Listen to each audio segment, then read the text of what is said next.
So, good afternoon, everyone. Welcome back to the Wear Many Hats podcast. My name is Lily Patience, and I am your host for this episode. As always, please remember to like, comment, and share our content on LinkedIn, and you can tune in on Spotify and YouTube as well. For those of you who are tuning in for the first time, Wear Many Hats is a podcast that aims to showcase all of the talent in the FM and PM industry at the moment in London and in the UK. And we get the chance to chat with some really interesting professionals like my guest today, Tolga Salih, Head of Commercial Property Management at Pearl & Coutts. How are you, Tolga? Very well, thank you. Thank you for having me. Thanks for coming on. So where have you travelled from to be with us today? So today I've come from my head office, which is in Angel, Islington. Mm-hmm. Okay. And you are property manager for how many buildings? So I am directly responsible for approximately 60 properties at the moment. Okay. But that's going to be slightly changing soon just because we're kind of going through a restructure within our team. Yeah. So that may increase slightly for a short amount of time and then decrease in the medium to longer term. Okay, so lots of changes coming up. It's exciting times. Yeah, very exciting. So would you like to start off by giving us a run through of your career journey so far? I will try my very best. So I kind of fell into the property management industry, like most people have by accident. Yeah. So in 2004, I applied for a role within the City of London as a assistant facility supervisor, which I was very fortunate enough to get. So I was working with the Corporation of London. Yeah. Sorry, for our listeners, could you explain a little bit about the City of London Corporation, what that is? Because it's like a governing body, isn't it? It's a governing body. I mean, I don't want to say local authority because I'll get told if I call them that, but they are a local authority. Yeah. Yes, it's a governing body, primarily in the square mile. Mm-hmm. So, and where I was working was the City Surveys Department. Right. Which is a department which was specifically set to look after their portfolios. Okay. So I was a very small minor cog in a larger chain working for them at the time. Mm-hmm. So I started at probably near the bottom you can as an assistant facilities manager. Yeah. Or supervisor they were called, which was just managing basically primarily the soft services. Yeah. For a handful of buildings near the London Wall, Liverpool Street area. Mm-hmm. So I started doing that, done that for about 3 years. Was working with a very, very good team. Mm-hmm. I was fortunate enough to work with, at the time, a very competent building manager who took me under his wing, showed me the ropes, took the time out to do that, which I'm very fortunate for. Mm-hmm. And then from there, I managed to get a promotion to become a complex manager, which was then looking after a small group of properties, again in the square mile near the Fenchurch Street area. Yeah. Again, just taking a more hands-on role in contractor selection, and dealing with the more day-to-day building management issues. Yeah. So I did that for approximately 7 years. Okay. And then from there became a facilities manager. Yeah. Which was really doing what I was doing previously, but then looking at the more medium to longer term views that the company had in their portfolio. So again, did that for about 3 years or so. Yeah. And then was lucky enough again to get a promotion all with the City of London, working as a property manager, facility manager.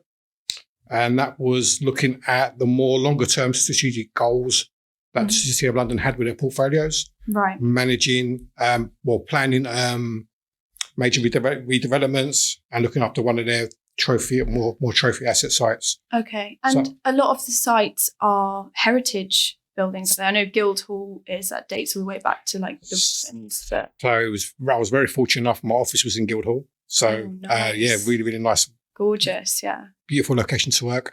And one of the properties that I was actually managing that was under my remit was Leadenhall Market. Okay, yeah. Which is a grade 2 listed property. Yeah.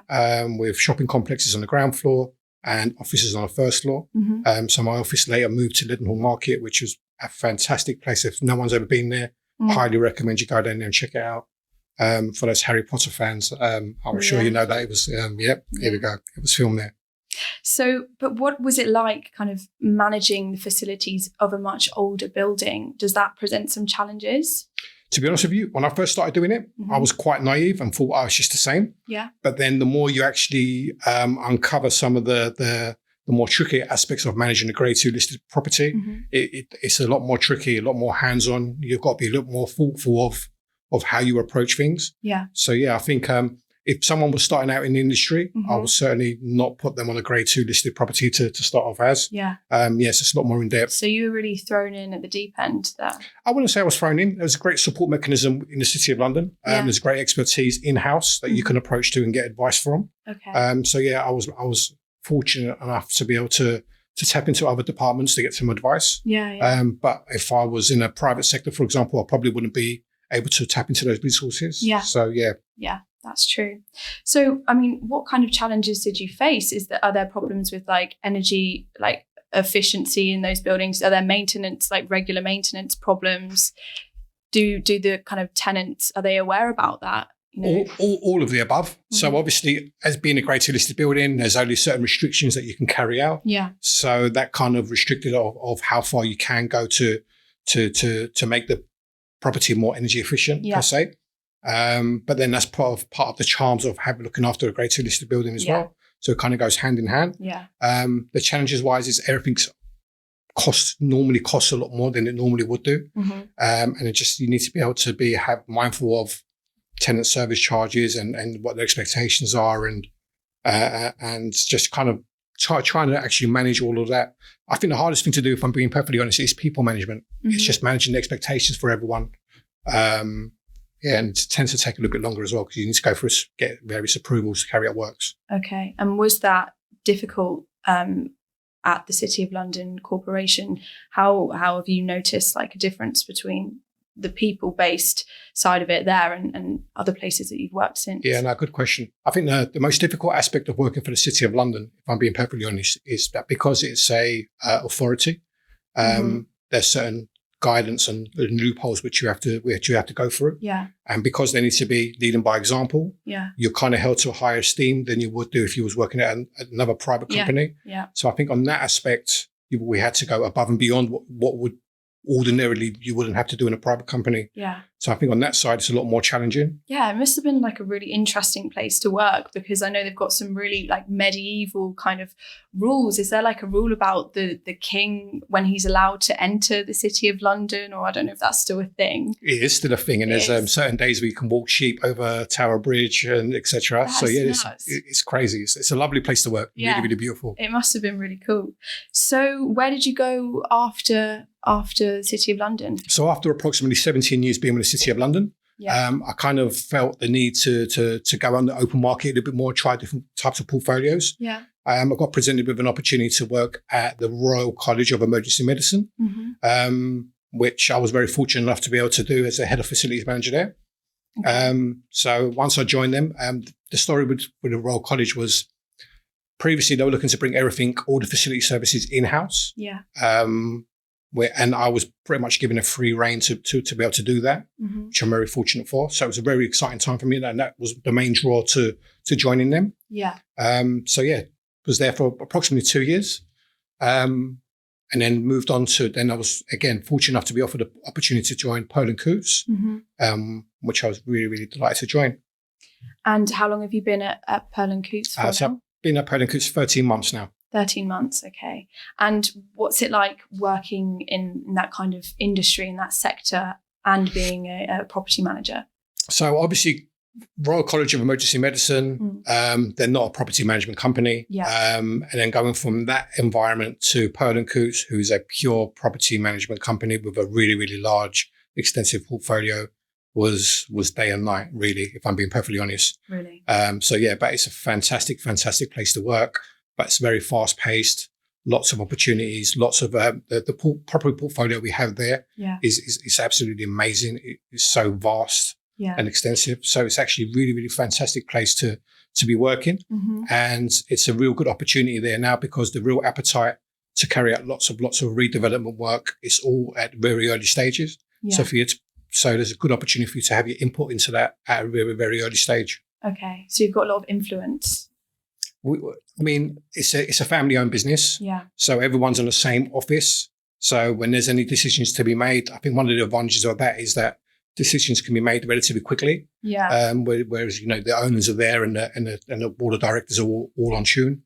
And once a decision is made, it's kind of, that's it, and then run with that. So I think that's a major advantage and something I really, really like. Definitely. And that's something that will kind of give you momentum in your everyday working life. It's nice to actually be able to progress properly. So you said that's one of the perks of working for a family-owned business, but does it have a different kind of vibe to it? Is it kind of, would you say, friendlier in any way? Have you noticed? It's a lot friendlier. And I think the other advantage is that there's a lot of in-house expertise, which you can just walk over and just pick their brain. Yeah. So you don't have to, you don't have to book an appointment or see where they are. You can just walk across to someone's desk and then just say, I've got this idea. What do you think about it? And you can have just that informal discussion there and then. Yeah. So I think that on that aspect, it's a real good advantage. I mean, we've got our own in-house legal team. Yeah. We've got our own in-house surveyors. Our health and safety team is all in-house. Yeah.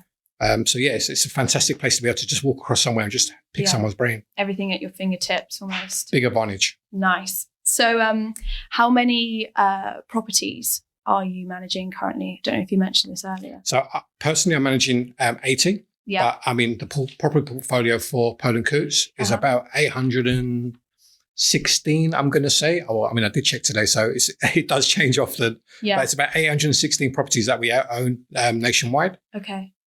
And is that all over the UK? All over the UK. So we've got properties in Scotland, Manchester, Wales, Liverpool, London. And do you have an interest in that side of things, like the actual kind of built environment? Is that something that drew you to the company, or was it just kind of more by luck that you fell into it? So, I mean, my interests are property and people. I think that is my main draw. So as long as there's property and people, I think that's where I enjoy working. I've always done that. And I kind of think that they go hand in hand in a lot of ways. Yeah. The built environment is important, obviously, but they're kind of, I think the property and the people kind of dictate that in some ways. Yeah. Perfect combination for you then.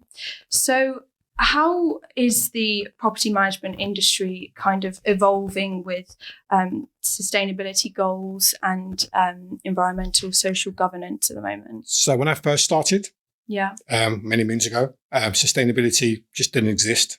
I mean, it was just non-existent. It just didn't matter, if I'm being perfectly honest. Yeah. And over the years, you could just see there's more of a drive towards that for various different reasons. I think now it's probably one of the main things that people look at whenever they're doing anything, any redevelopment. Yeah. It's, what is it from the sustainability side? What's energy efficient? So I think now it's one of the main drivers. Mm-hmm.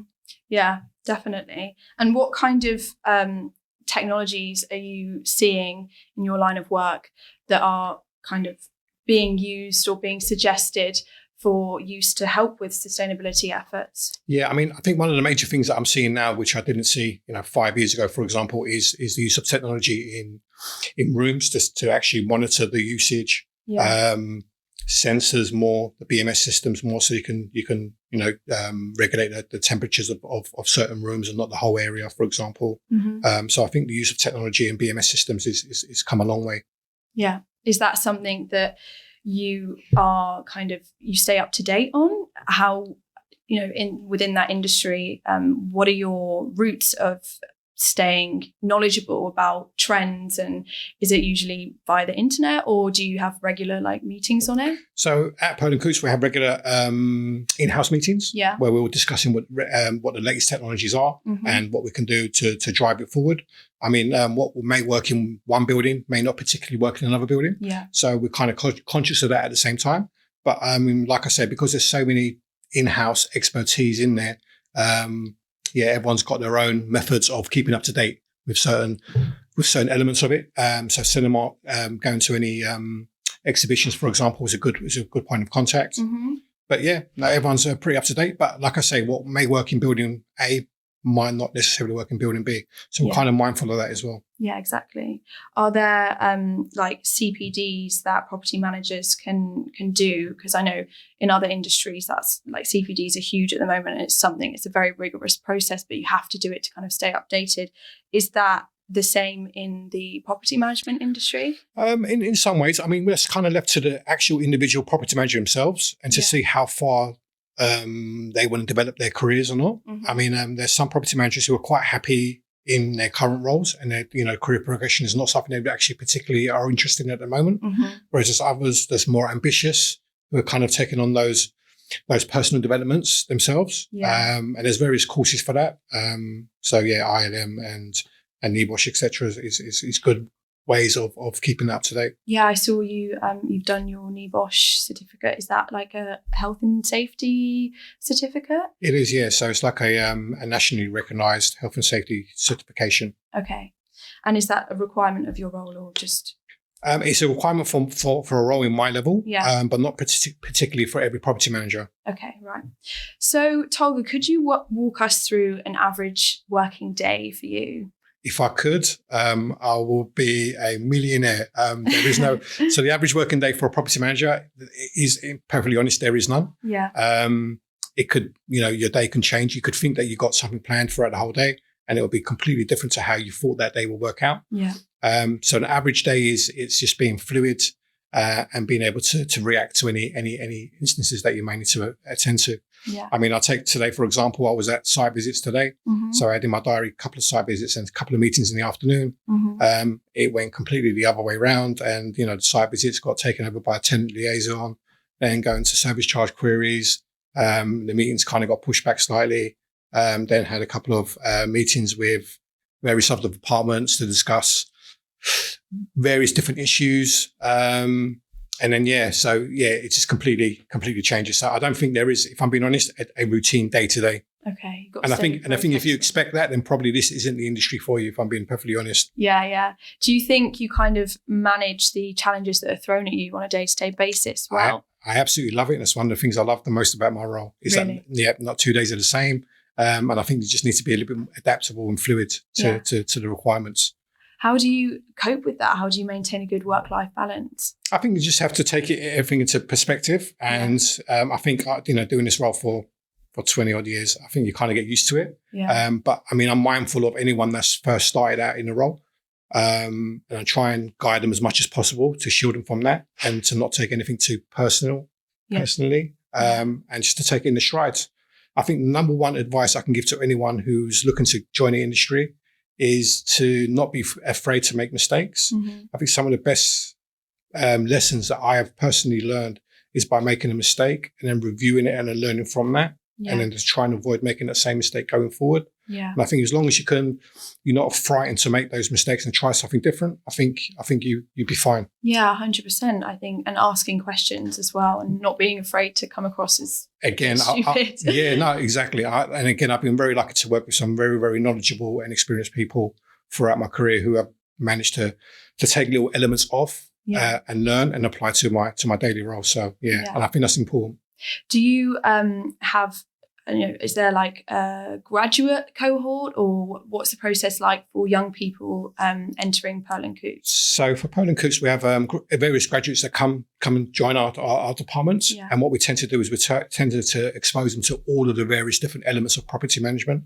So not only facilities, but then they go on to work with our legal team, and they may go on to work with our residential team, which is slightly different to our commercial team. Yeah. So we kind of give them exposure to the whole portfolio, and all the different elements and departments, and we kind of let them dictate to us now which direction they want to pursue their careers. Yeah. So I think that's really, really enlightening for a company to be able to do that. Definitely, yeah. So that's like a rotation kind of. Yeah. I see. And what sort of degrees do you employ mainly? What degrees do people have? Grads when they're coming to work at Pearl & Coutts? All different. So we've got legal degrees. We have people that's property management. We have economics, surveyors. So it's really, we don't really minimize it per certain degrees. Yeah. As long as you're interested in property and you're willing to learn, then we kind of give you the opportunity to explore that and just to see what areas that you feel most comfortable and interested in. Yeah, definitely. I think like a degree shows that you can take the initiative and stuff, and then it's more the technical side of thing that you learn after. 100%. Yeah. And I think the main thing with property management is being able to communicate with people.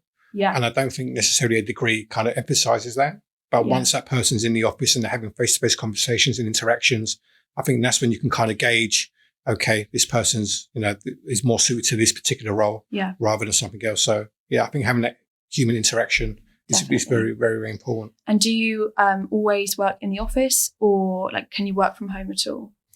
So you can work from home, but you are encouraged to be in the office only because of that face-to-face interaction. Exactly. Yeah. And I'm a little bit old-fashioned, possibly in this, but I kind of feel that people should be in the office more often than at home, especially in our line of work, property management. Whereas if there is anything that crops up, you're kind of more available to deal with it. Whereas it's a little more difficult trying to do that from home.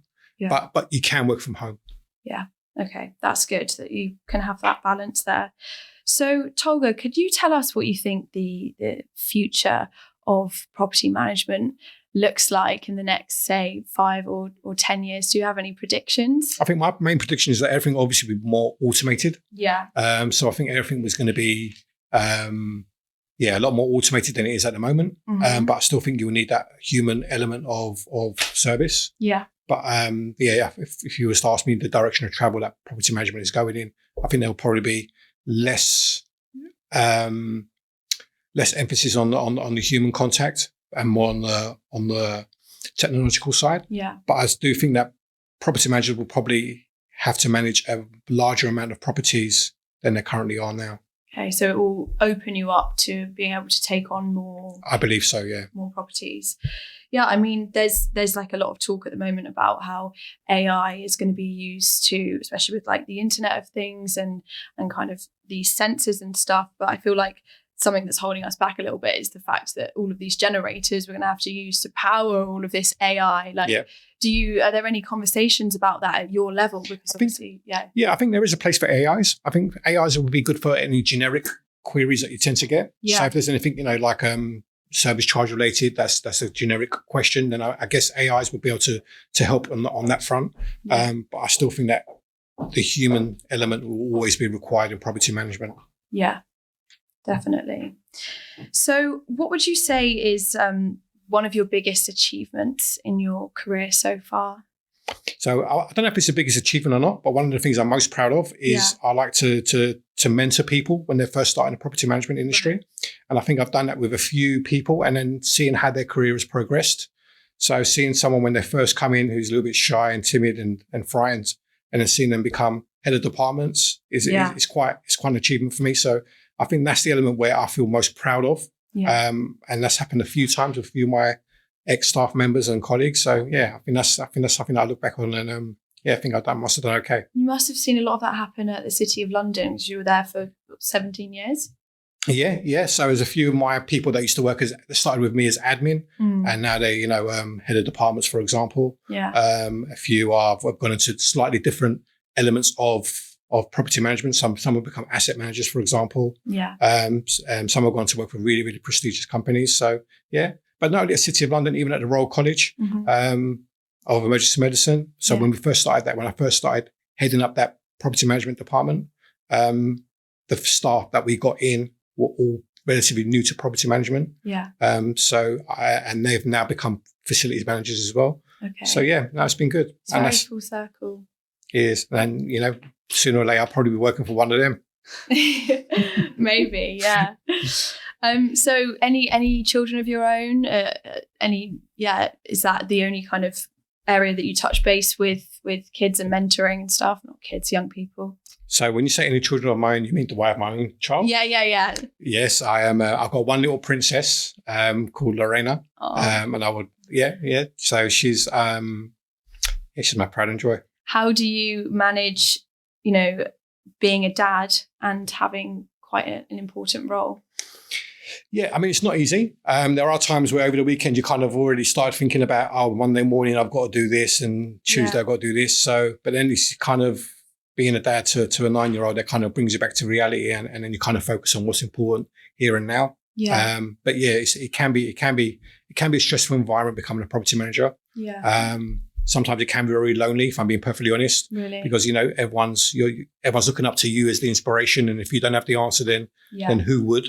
Yeah. So you just kind of have to be a little bit confident in that side of things. Yeah. But then at the same time, you kind of have to realize, what the priorities are, and family has to always come first. Yeah, definitely. Is there a kind of support network that's available at Pearl & Coutts, and has there been at other workplaces? Yeah, I mean, most all the workplaces I've worked at, I'm lucky enough that there is a employee support network that you can always ring in anonymously and discuss any concerns that you've got. But on the side to that, I mean, everyone in our team is highly experienced professionals. And it's always good to be able to just discuss any concerns or how would you approach this, for example, and then they give you their advice. Yeah. So on that side of things, I mean, you're not alone. There is always other people that you can channel ideas off. Yeah.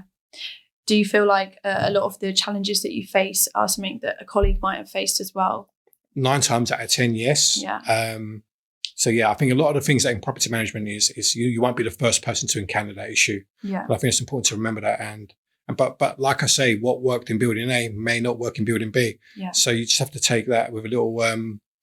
You just have to be mindful of that on your approach. Yeah. I think for me personally, what I found is the number one way to approach anything is just by communicating and having an open dialogue with the person that potentially might have that issue. Yeah. And I think once you start that dialogue and explain where you are and then trying to see things from their point of view, I think that kind of diffuses it. And then that's the first step of resolving the issue. Yeah. Yeah. And then it's kind of a bit of relief for you. Yeah.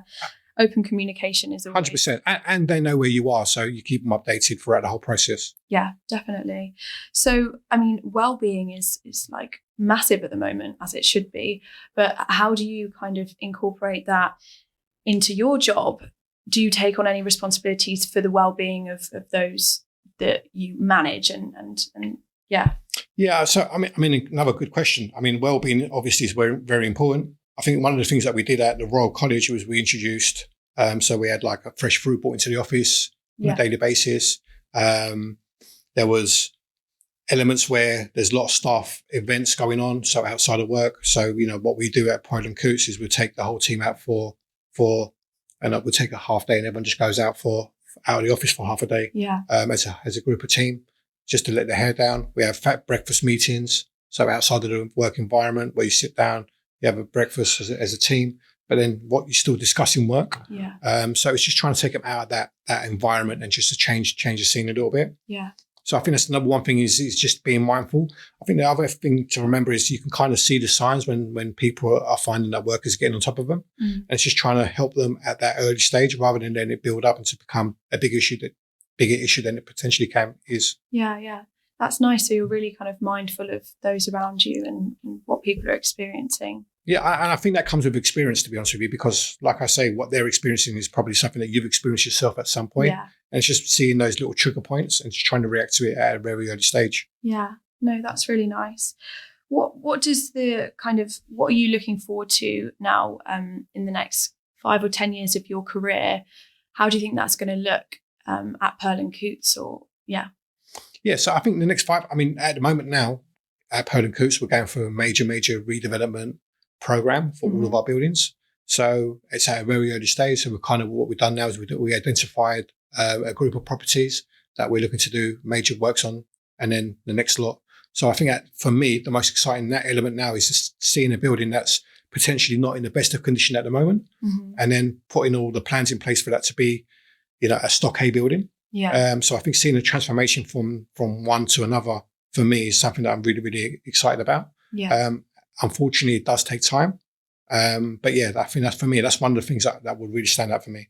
And also, again, seeing the team grow and develop and become more confident to take on various other tasks. The property management just keeps expanding. So what we're doing today might look slightly different from what we're doing in the next year or two. The responsibilities kind of get more varied, and we're involved in a lot more than we were in the last 5 years. So yeah, it's interesting, really interesting times. Yeah, definitely. I think especially with data collection as well, and the way buildings can be used to kind of gather data on us that will help with day-to-day life and infrastructure. That's definitely something to be excited about. Yeah, 100%. I think, like I said, going back to the point earlier on about data being important, it is. But I don't think that should be the driver for everything. I think at the same point, it's people and how the behaviors of people are changing now and expectations. When people come to the office now, they're kind of expected to be a lot more of a community feel, a hub. Yeah. Whereas previously 5 years ago, you just come into an office, did what you had to do and go home. I think now there's a lot more of a social interaction element on that. And it's just trying to be mindful of that and how can we plan for the next 5 years and incorporate all of that as well. Do you think that creating that kind of environment promotes better work? I think it promotes better work and also retention as well. So if you've got two different tenants on different floors, for example, that can help each other, then why shouldn't you be able to help them connect with each other? So I think on the environmental side, it kind of makes sense. Whereas you don't have to travel to a meeting. All you're doing is going between floors. So on that element, you reduce your carbon footprint. But also from a retention point of view, if there's business in the building that you're creating, it kind of attracts other companies as well to want to be involved in that. So it's sort of like an ecosystem of tenants there. Precisely. And it's how can we build that environment for people to want to be part of that? I think that's the key question. Yeah, I feel like we're at a really cutting edge right now where, companies like Pearl and Coutts you could come up with something really innovative that brings people into the office space more. I mean, do you work with activations a lot or events? Are they a big part? So, yeah, we do work with events. We have quite a few events that not only we host, but we invite to and be part of. I think there's potentially an area that we can probably be a little bit better at, if I'm being perfectly honest. But yeah, no, definitely. What sort of events do you put on? So the events that we tend to have is all property related, or it could be related to our owner, who's very a charismatic chap, David Perlman. So yeah, it's generated around that. But we do a lot of charity work. A lot of it that doesn't be recognised. But yeah, we do a lot of working with needy people, helping the homeless, for example, and a lot of stuff in the community. Especially working with Islington Council as well. Okay, lovely. Well, I feel like I've learned a lot about property management here. Going into this, I definitely didn't know as much as you do. You've got over 20 years of experience in it, so that's incredible. Still learning. Still learning. That's the best way to be, isn't it? 100%. I mean, I learn every day. I'm still learning every day. And there's some new starters will come up to me and ask me a couple of questions, and I'm like, you know what? That's really, really interesting. Never really thought of it in that aspect. So it's always evolving. Do you think it's helped you deal with like a real variety of people that you probably would never have interacted with? 100%. I've met some really, really fantastic, interesting people, which I never would have met if I was doing any other industry. So yeah, no, it's been a really, really fantastic industry to be involved in. Oh, amazing. You must have so many stories like linked to all the different places that you've worked, people you've met. I've got some, lot too many to mention, but unfortunately it might be after the watershed. So maybe that's another podcast for another time. Okay. Well, thank you so much for coming on the podcast today, Tolga. And thank you to all of our audience for tuning in. We hope you enjoyed this episode as much as we did, and we'll see you next time on Wear Many Hats.